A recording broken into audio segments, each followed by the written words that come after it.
محترم ناظرین السلام علیکم۔ ایک مرتبہ ایک نوجوان صحابی جو مدینہ طیبہ سے کچھ فاصلے کی دوری پہ رہتے تھے، ان کا نام عبداللہ تھا اور وہ یتیم تھے۔ ان کی پرورش ان کی ماں اور چچا نے کی۔ جب انہیں یہ معلوم ہوا کہ مدینہ میں حضور اکرم صلی اللہ علیہ وسلم تشریف لائے ہیں تو وہ جلدی سے ان کی بارگاہ میں حاضر ہوئے اور ان سے چوری چپکے کلمہ پڑھ لیا۔ اس کے بعد وہ اپنے گھر میں واپس آئے، لیکن گھر میں سب لوگ ابھی کافر تھے، اس لیے وہ اپنے گھر والوں کو کچھ نہیں بتایا۔ لیکن کچھ سمے بعد گھر والوں نے ان کے رہن سہن سے اندازہ لگا ہی لیا کہ کچھ تو معاملہ ضرور ہے۔ انہوں نے اس نوجوان صحابی سے پوچھا کہ بتاؤ، کہیں تم نے کلمہ تو نہیں پڑھ لیا؟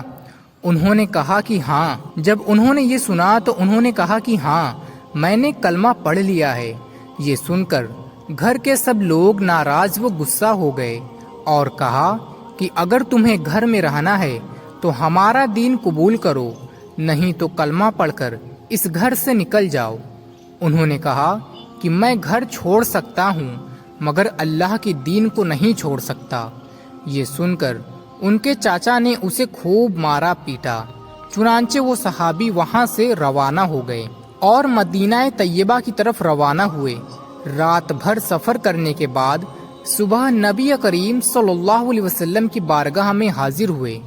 جب نبی پاک صلی اللہ علیہ وسلم نے انہیں دیکھا تو وہ مسکرا اٹھے اور عجیب سی خوشی کی کیفیت ظاہر ہوئی۔ صحابہ اکرام متوجہ ہوئے کہ یہ کون آیا ہے، جس کو دیکھ کر پیارے آقا کا چہرہ خوشی سے چمک اٹھا۔ وہ نوجوان صحابی قریب آیا اور عرض کرنے لگا کہ یا رسول اللہ، میں سب کچھ چھوڑ چکا ہوں اور آپ کے قدموں میں حاضر ہوں۔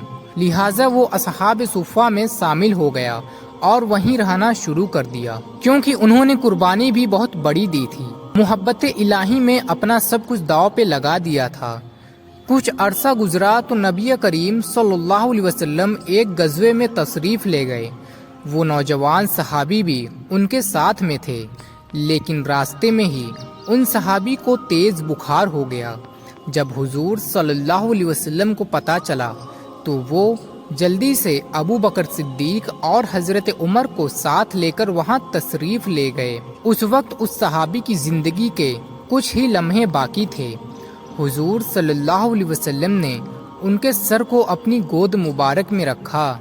یہ وہ خوش نصیب صحابی ہیں جن کی نگاہیں چہرہ رسول صلی اللہ علیہ وسلم پر لگی ہوئی تھیں اور وہ اپنی زندگی کی آخری سانسیں لے رہے تھے، اور اسی حالت میں اس صحابی کا انتقال ہو گیا۔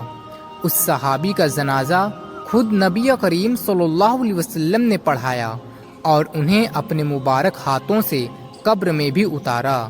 اور حدیث مبارک کا خلاصہ ہے کہ اللہ کے محبوب صلی اللہ علیہ وسلم نے ان کو زمین پر رکھا تو ارشاد فرمایا کہ اے اللہ، میں عبداللہ سے راضی ہوں، تو بھی اس سے راضی ہو جا۔